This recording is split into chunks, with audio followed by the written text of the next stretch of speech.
मेरा ये कहना है कि बार बार एक ही जगह एक ही इंसान का पहुंचना, एक ही मतलब पत्रकार का एक ही चीज़ को टारगेट करना, ये कहाँ तक सही है। और एक वर्ड जो बार बार यूज़ किया जाता है, समाज का कहना है कि उससे उनको ठेस पहुंचती है, जिहादी मानसिकता वाली। वक्फ बोर्ड की क्या अंदर में वो दरगाह आती है कि वक्फ बोर्ड का किसी चीज़ का एक हिस्सा रहा है कि अभी वक्फ बोर्ड ने एक पंखा या बल्ब तक लगाया कि उस दरगाह में? जिनको जो लगा उन्होंने किया, मुझे जो लगता है मैं करूँगा। अभी मैं रुका नहीं, मैं वहाँ फिर जाऊँगा, बार बार जाऊँगा ईमानदारी से।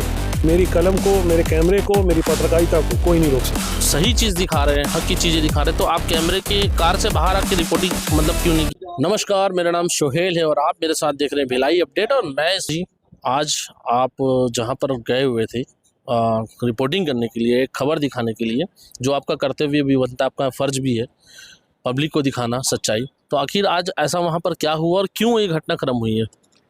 7 नवंबर 2025 की तारीख में शेख बाबर को अतिरिक्त तहसीलदार न्यायालय की ओर से जो आदेश जारी हुआ था, उस आदेश की कॉपी मेरे हाथ में थी। उसको समझने के बाद मैं ग्राउंड जीरो पर सच्चाई को समझने गया था कि किस तरह से सैलानी वाले मज़ार के आसपास जो अवैध कब्जा किया, और जो शासन की ज़मीन के अलावा जो शासन का बिल्डिंग है जिसमें सराय खाना बोला जाता है, एक व्यक्ति विशेष का कब्जा कैसे। मैं रोड पे खड़े होकर के मुख्य मार्ग पे अपना काम कर रहा था और मैंने वहाँ पे ग्राउंड जीरो पे कुछ फिल्मांकन किया, शूटिंग की। अपने कैमरा सहयोगी से बात करके गाड़ी में बैठ के जैसी गाड़ी रिवर्स कर रहा था, तभी 4-5 लोग आए।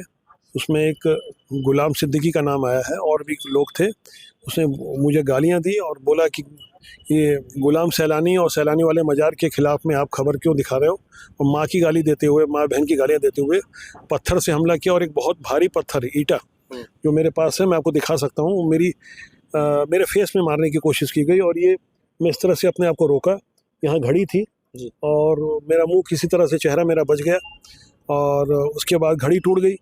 उसके वहाँ पे गालियाँ देते हुए और सब लोग एक साथ हमला करने की कोशिश कर रहे थे, क्योंकि स्टीयरिंग पे मेरे कैमरा सहयोगी बैठे हुए थे और वो गाड़ी किसी से रिवर्स करके हम लोग वहाँ से निकले, वहाँ से जान बचा करके। आखिरकार ये बार बार ये घटनाक्रम वहाँ पर जाकर आपकी ये रिपोर्टिंग करना और एक शब्द को इस्तेमाल करना, लैंड जिहाद, ये क्या दर्शाता है? आप दोनों प्रश्न एक साथ पूछ रहे हैं, मैं एक एक करके बताता हूँ। बिल्कुल। पहले आप बोले कि बार बार नहीं, बल्कि दूसरी या तीसरी बार। पहला तो जब पूरी कार्रवाई, पूरे आप भी शायद रहे होंगे वहाँ पे, जब पूरी दुनिया ने देखा था, वो तारीख भी आपको मैं याद दिला दूँ, 9 सितंबर 2024 की तारीख थी। उस तारीख में जब वहाँ पे एक बड़ा अवैध कब्जा टूटा था, पूरी दुनिया ने देखा था कि किस तरह से वहाँ पे हो रहा। और जो लैंड जिहाद है, पत्रकारिता की भाषा में एक आम शब्द है, जिसे आप अपना कीवर्ड आप सर्च करके गूगल में भी देख सकते हैं और मेन स्ट्रीम की मीडिया भी आमतौर पर इसे इस्तेमाल करती है। तो लैंड जिहाद का जो आशय बड़ा स्पष्ट है कि एक वर्ग विशेष के द्वारा गलत तरीके से सरकारी ज़मीन पर लगातार कब्जा करना। जैसे उदाहरण के लिए बता दूं मैं आपको, अगर आप वहाँ जाएं तो मुझे ज़्यादा अच्छा लगेगा। आप जाके देखिए किस तरह से घड़ी चौक में बाकायदा वहाँ पे एक चबूतरा बनाया गया है, जिससे मज़ार बोल करके कब्जा करने की कोशिश की गई है। जबकि वहाँ पे अगर धार्मिक बात करूँ तो हनुमान जी का मंदिर था, मंदिर आगे था। जब रोड चौड़ा हुआ तो मंदिर हटाया गया सद्भावनापूर्वक। उसके बाद जब रोड बन गया तो वहाँ पे एक कब्जा होता है, जिसके कारण पूरा एक सर्विस लेन कब्जा हो चुका है और 90% सीमेंटीकरण नगर निगम द्वारा करवाया गया है। तो इस तरह से छोटे छोटे मैं उदाहरण बता सकता हूँ, जिसे हम बोलचाल की भाषा में लैंड जिहाद बोलते हैं, जो किसी मजहब के आड़ में करते हैं। कोई वो उनका इंटेंशन बड़ा स्पष्ट है कि कब्जा ही करना जगह का, तो वहाँ पे कब्जा किया गया। ऐसी खबरों को हम लगातार दिखाते रहे हैं और कोई हमारे प्रति दुर्भावना रखता है, उसका अपना दृष्टिकोण है। मैं यहाँ बोलूँगा, जैसी जिसकी दृष्टि वैसे उसकी सृष्टि। तो यहाँ पे उन्होंने, जिनको जो लगा उन्होंने किया, मुझे जो लगता है मैं करूँगा।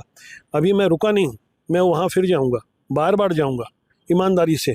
मेरी कलम को, मेरे कैमरे को, मेरी पत्रकारिता को कोई नहीं रोक सकता। लेकिन जो सैलानी वाली जो बाबा की जो दरगाह है, वो तो भिलाई में मेरे को लगता है कि काफ़ी पुरानी दरगाह है। और जिस दरगाह को वक्फ बोर्ड के अंदर जो एक आता है 2500 स्क्वायर फीट आता है, उसके अलावा जो सराया है, ये तो मेरे ख्याल से जो वहाँ के पहले जो खादिम थे चांद शेख, उनके अंडर में दिया गया था ना। हाई कोर्ट के आदेश आपने पढ़े? हाँ, हाई कोर्ट की कॉपी मेरे पास है। आपने पढ़ा है? मेरे पास है कॉपी। नहीं, आप अभी भी मामला वो चल रहा है। फिर मैं थोड़ा आपको करेक्ट कर दूं। अगर चल रहा होता तो प्रशासन उसको अवैध कब्जा नहीं हटाता, क्योंकि उसका निराकरण हो चुका है, अवैध कब्जा हटाया जा चुका है। और वहाँ पे ये मार्च 2023 के ऑर्डर की कॉपी थी, जो शेख बाबर मेरे साथ वहाँ खड़े होकर के पढ़ रहा था। और शेख बाबर और मेरे खिलाफ में जो बातें कही जा रही थी, उसका भी एक वीडियो था, उस पर भी मैंने शिकायत की। लगातार मुझे धमकियाँ मिल रही, कोई पहली बात नहीं है, ऐसी धमकी और मिलेगी। जब तक बाबर जो है, ये शेख बाबर आखिरकार किस मतलब समाज से जुड़े हुए कुछ हैं या समाज के किस उससे आते हैं? जिस समाज से आप आते हैं जी, मुस्लिम समाज से मैं आता हूँ, जी, लेकिन वो मुस्लिम समाज से आते हैं तो क्या कुछ किसी चीज़ में मुलविस है? वो वक्फ बोर्ड से जुड़े हुए हैं और मेरी इस बारे में मैंने पक्की जानकारी जुटाई है। सलीम राज जो कि चेयरमैन है, जिन्हें राज्य मंत्री का या कैबिनेट मंत्री का दर्जा प्राप्त है। वक्फ बोर्ड की क्या अंदर में वो दरगाह आती है? क्या वक्फ बोर्ड का किसी चीज़ का एक हिस्सा रहा है कि अभी वक्फ बोर्ड ने एक पंखा या बल्ब तक लगाया कि उस दरगाह में? वो एक जांच का विषय है। फिलहाल मैं शेख बाबर की बात कर रहा हूँ। एक विषय पे हम एक ही विषय पे हम ज़्यादा नहीं, सवाल उठता है तो सवाल का तो जी, बनता है ना, इसलिए मैंने उस चीज़ आपसे क्वेश्चन क्या किया क्या नहीं किया वो एक अलग सब्जेक्ट है। जी। कुल मिलाकर के वो जगह जो आती है उसका जो एक हिस्सा है वो वक्फ बोर्ड का आता है, 2500 स्क्वायर फीट। जैसा उन्होंने दावा किया है। जी। जैसे मेरे पास भी वो ऑर्डर चाहते कॉपी हैं कि मुझे अभी शेख बाबर जो दावा कर रहे हैं उनका दावा मैं बता देना चाहता हूँ, क्योंकि आप उनके साथ वहाँ रिपोर्टिंग करने गए थे, इसलिए मैं बात आपके सामने बोलना चाह रहा हूँ कि वो आप शेख बाबर वहाँ पर चाहता है कि मुझे वहाँ का कब्जा मिले। शेख बाबर के हिसाब से हम पत्रकारिता नहीं करते, ना शेख बाबर वहाँ गया था ना हम उनको लेके गए थे। जी, पहले अगस्त 2024 में शेख बाबर मेरे साथ गया था। जी। उसके बाद वो अवैध कब्जा तोड़ा गया। उसके बाद आज नहीं गया था। आज शेख बाबर नहीं गया था, मैं गया था। मेरे साथ मेरे कैमरा सहयोगी थे, मेरी टीम थी और कुछ और लोग थे साथ में। तो जब आप सही चीज़ दिखा रहे हैं, हक की चीज़ें दिखा रहे हैं, तो आप कैमरे के कार से बाहर आके रिपोर्टिंग मतलब क्यों नहीं किया? वो मैंने किया था। करने के बाद मैंने आपने मेरी बात कुछ लगता ठीक से समझा नहीं। वहाँ लेकिन मुझे पता चला है कि कुछ महिलाओं से आप जबरदस्ती बाइट लेने की कोशिश कर रहे थे, लेकिन महिलाएं बाइट देने को तैयार नहीं थी, इसलिए वहाँ पर ऐसी परिस्थिति बनी है। दूर दूर तक वहाँ ना कोई महिला थी ना कोई और इंसान था। वो खुला मैदान था, नगर निगम की गाड़ी खड़ी थी और वो एक मुख्य मार्ग है। जी। ना वो कोई महिलाएं थी वहाँ पे। अब कोई कुछ भी बात कह ले तो उससे क्या फ़र्क पड़ता है। वो तो खुला मैदान था। जिन्होंने हमला किया है वो जेल जाएंगे और अपनी कानूनी कार्रवाई होगी उनके विरोध में। इसमें अब आगे स्टैंड क्या रहेगा आपका? मेरी पत्रकारिता जो मेरा काम है मैं करूँगा। पुलिस का जो काम करना है वो करेंगे, जिसको जो करना है वो करेगा। और जो लैंड जिहादी मैं फिर से और क्लियर कर दूं, उनको जो काम करना है वो करेंगे, ना रुकेंगे ना झुकेंगे। बस एक चीज़ और पूछना चाहता हूँ, लास्ट क्वेश्चन मेरा, क्या भिलाई में आपको नहीं लगता कि और भी कई जगह ऐसे अलग अलग समुदाय के द्वारा कब्जा किया गया है? बहुत सारे भिलाई की मैंने लैंड जिहाद की बहुत सारी खबरें दिखाई है। अलग अलग समुदाय के लोगों ने भी कब्जा किया होगा। वो अलग अलग विषय होते हैं, हजारों विषय होते हैं समाज में। जब एक विषय पे हम काम कर रहे हैं तो एक विषय पे हम बात करते हैं, और एक विषय पे जब कहा जाता है कि आप ये क्यों नहीं कर रहे हो तो हम पत्रकारिता और सब्जेक्ट उनसे नहीं लेंगे। नहीं, लेकिन अपना फर्ज तो बनता है ना कि हम सारी चीज़ों को दिखाएं। एक बार में सारी चीज़ें नहीं दिखा सकते ना। हर एक पॉइंट पे दिखाएं, लेकिन दूसरा पॉइंट तो बनता है। बिल्कुल, वो सब पॉइंट बनते हैं, ठीक कह रहे हैं आप। लेकिन जब जैसा आता समय हम लोग अपना काम कर रहे हैं, हमारी अपनी सीमाएं हैं। लेकिन कोई हमको हमारे सीमाएं तो ये नहीं कहता ना कि एक ही टारगेट को, एक ही चीज़ों को बार बार टारगेट किया जाए।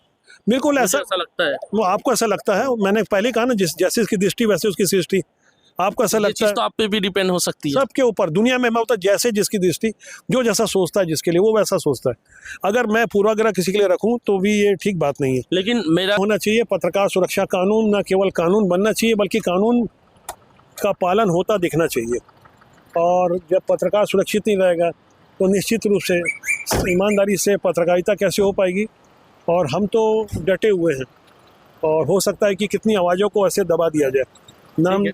नाम दबेंगे, नाम झुकेंगे। ये हमारे साथ राष्ट्रबोध के पवन केसवानी जी, और कायदे से हमें भी ऐसा लगता है कि एक पत्रकार को, एक जो पत्रकारिता करते हैं उन्हें एक दायरे में ही रहकर काम करना चाहिए। ज़बरदस्ती अगर किसी को एक पर्सनली टारगेट अगर करेंगे, बार बार अगर किसी चीज़ को टारगेट की भावनाओं से और दुश्मनी की भावनाओं से खबर दिखाएंगे तो स्वाभाविक सी और लाजमी सी बात है कि हमला तो स्वाभाविक सी बात है होना। लेकिन ये हमारे साथ प्रदेश के महामंत्री मौजूद हैं, जेपी यादव जी। आइए बात करते हैं और जानने की कोशिश करेंगे जो आज और ये जो पूरी घटनाक्रम हुई है आखिरकार क्या है, इसकी वजह और क्यों हुआ है, या क्या है ये जो आज घटनाक्रम हुआ है। राष्ट्रबोध मीडिया के प्रमुख भाई पवन केसवानी जी एक पत्रकार हैं और अपनी ड्यूटी करते हुए वो रिपोर्टिंग कर रहे थे। आज की ये घटना है। जो भी व्यक्ति को उसमें आपत्ति थी उन्हें सीधे तौर पर 112 में फ़ोन करके पुलिस बुलाना था, कार्रवाई करानी थी। वहाँ पर ईंटा उठाकर मारना और हमला करना यह कानून के खिलाफ है और इस पर कानूनी तरीके से कार्रवाई होनी चाहिए। आज अपराध पंजीबद्ध कर लिया गया है और दोषियों पर कार्रवाई की जा रही है। आज की इस घटना से हिंदू समाज आक्रोशित है, दुखी है कि क्या सत्य को दिखाना पाप है, क्या सही बोलना गुनाह है। और इसके साथ ही आज हम सब पत्रकारों के साथ खड़े हैं, पत्रकारों के साथ देने के लिए आए हुए हैं। मेरा ये कहना है कि बार बार एक ही जगह एक ही इंसान का पहुंचना, एक ही मतलब पत्रकार का एक ही चीज़ को टारगेट करना, ये कहाँ तक सही है। और एक वर्ड जो बार बार यूज़ किया जाता है, समाज का कहना है कि उससे उनको ठेस पहुंचती है, जिहादी मानसिकता वाली। इससे इस पर क्या है? मैं कानून का भी थोड़ा जानकार हूं, इस नाते आपको बताना चाहता हूं कि अगर किसी भी भूमि पर धार्मिक रूप से कोई कब्जा करता है तो उस स्थिति में उसे लैंड जिहाद करार दिया जाता है। तो ऐसी अगर स्थिति यहाँ बन रही है और उसकी रिपोर्टिंग हो रही है तो उसके लिए उन्हें कानूनी तौर पर आगे बढ़ना चाहिए, न कि हिंसा का रास्ता अपनाना चाहिए, क्योंकि भारतीय संविधान में इसके लिए भी प्रावधान है कि आप अपने उस जमीन का स्वामित्व सिद्ध करिए और उस पर आगे बढ़िए, कहीं कोई उसमें दिक्कत नहीं है। पर अगर इस प्रकार से आप हमला करेंगे पत्रकारों पर, आज एक पत्रकार पर हमला हुआ, कल आप पर होगा, कल किसी और पर होगा, तो ये लोकतंत्र में सहन नहीं किया जाएगा। भिलाई के नागरिक होने के नाते भिलाई एक शांत फिजाओं वाला शहर है और स्टील सिटी है, पढ़े लिखे लोग हैं, अच्छे लोग हैं, अच्छे लोगों का शहर है। साथ ही ये मिनी इंडिया है, इसमें सर्वधर्म संभाव भी है, सभी हमारे भाई हैं, सभी हमारे परिवार हैं। परंतु कानून को हाथ में लेना यह निंदनीय कृत्य है, हम इसकी भर्त्सना और निंदा करते हैं। आगे क्या स्टैंड रहने वाला है? दोषियों पर कार्रवाई होगी और दोषियों को जेल भेजा जाएगा। क्या एफआईआर दोनों तरफ से हुई है? अभी इसकी जानकारी नहीं है। एक पक्ष ने एफआईआर करा दी है जिस पर हमला हुआ है। एक पत्रकार के ऊपर इस क्षेत्र में हमला होने की बात कही गई है, उसको किस रूप में आप देखते हैं? किसी तरह कोई हमला नहीं हुआ भाई। पत्रकारों की इज्जत करना हम लोगों को आता है। इससे पहले भी यहाँ जब भी प्रोग्राम हुआ पत्रकार भाई आए हैं, किसी के साथ मिसबिहेव हुआ कि आज तक? आप एक का बता दीजिए। ये आए मजार में क्या किए, वहाँ उल्टा सीधा बोले, फिर उसके बाद यहाँ आए, इस ग्राउंड में आए, फोटो खींचने लग गए। लड़के लोगों ने बोला क्या कर रहे हो भाई आप बार बार आकर के। और इससे पहले भी मैंने इनकी शिकायत जो है राष्ट्रीय न्यूज़ बोर्ड के जो संचालक हैं, इनकी एसपी साहब को और थाने में 2-3 बार मैंने शिकायत की है। इससे पहले जो एसपी साहब थे उन्होंने बाकायदा उस आवेदन में ये भी लिख के दिया कि उसको बुला करके उसके ऊपर एफआईआर करिए। आप लोग टीआई को निर्देशित किया, पिछले क्या नाम था उनका एसपी साहब का, मैं थोड़ा भूल रहा हूँ, शुक्ला जी, जितेंद्र शुक्ला जी, उन्होंने जो है आदेश भी किया उसमें और बाकायदा मुझसे सीडी भी मंगाया। तो हमारी उससे कोई दुश्मनी नहीं। लेकिन जब आप साल भर से आप उठा के देखिए उनका यूट्यूब चैनल, और उस चैनल के माध्यम से आप खुद उनसे जानकारी लीजिए, अपने चैनल से निकाल लीजिए। वो जब भी बोलते हैं सिर्फ एक मुस्लिम समाज के लिए बोलते हैं। जिहाद लैंड बोलेंगे, कभी बोलेंगे कि इस एरिया मजार में और करबला में रोगनिया मुसलमान रहते हैं। आप रात में 12 बजे आइए, अगर एक भी आपको रोगनिया मुसलमान मिल जाए तो आप उनको जो सज़ा देना चाहते हो देना। हम लोग कमेटी के नाते सज़ा भुगतने के लिए तैयार हैं। तो आप कह रहे हैं एक तरफ कि कुछ हुआ नहीं है और फिर ये भी कह रहे हैं कि वो यहाँ पर आए थे। हाँ। और नहीं हुआ, जैसे वो आए उनको मना किया गया, मैं अधूरी बात में रह गया। उसके बाद ये होगा भाई तुम जाओ यहाँ से, है ना। तो उनके तरफ से भी गाली दी गई, इधर से भी गाली दी गई। मारपीट होती तो चोट लगता है ना। अच्छा। जैसे वो बोलते हैं कि मेरा घड़ी गिर गया, तो घड़ी गिरेगा तो कहाँ से गिरेगा भाई? ईटा पत्थर से तो घड़ी गिरता नहीं। झटकी हुई है पर मारपीट नहीं हुई है। पर क्या मानते हैं ये झुमा झटकी भी उचित नहीं, हमारे लिए तो गलत है, हम तो इस बात को अभी बोल रहे हैं। लेकिन उनका जो माहौल है बात करने का, उनका जो बिहेव रहता है बात करने का, वो बहुत गलत है। जैसे यहाँ है बोले मैं क्या नाम है, भारत सरकार की तरफ से मान्यता प्राप्त पत्रकार हूँ, मैं कहीं भी आ सकता हूँ, कहीं भी जा सकता हूँ। भाई कहीं भी आप आओ, कहीं भी जाओ, लेकिन बेवजह की तो बयानबाजी नहीं कर सकते ना आप। भाई आप आए, आपने मुझसे बातचीत की, हमने आपको कुछ बोला? बस उसी बात पे हुआ कि मैं कहीं भी आ जा सकता हूँ। भाई मजार की तरफ अभी आए थे उन लोग, आप पूछिए जाकर के, उनसे बयान लिए। उनके घर की औरतों के साथ बदतमीजी की। आज कल तुम लोगों को हटना पड़ेगा, पूरा मकान खाली कर दो। क्या है ये तो चैनल का या पत्रकार का ये नहीं है। पत्रकार के लिए तो हम सब लोग है ना भाई। जी रोड का आप दिखाते हो, करबला मैदान का दिखाते हो, सलानी विवाह के मजार का दिखाते हो, आप पूरा जी रोड का दिखाते हो ना, कहाँ कहाँ कब्जा है। और हमारा तो 96 में भी हमारा कोर्ट का आदेश है ना, 103 में परियोजना अधिकारी ने लिख के दिया कि जमीन आपकी सुरक्षित है। 2004 में जो है आयुक्त ने, नगर निगम आयुक्त ने लिख के दिया कि आपकी जमीन सुरक्षित है। हमने उनसे भवन की मांग की थी तो उन्होंने भवन हमको नहीं दिया। उस बेस पर उन्होंने बोला आपकी जमीन सुरक्षित है। तो आप बताइए हम कहाँ से गलत हैं?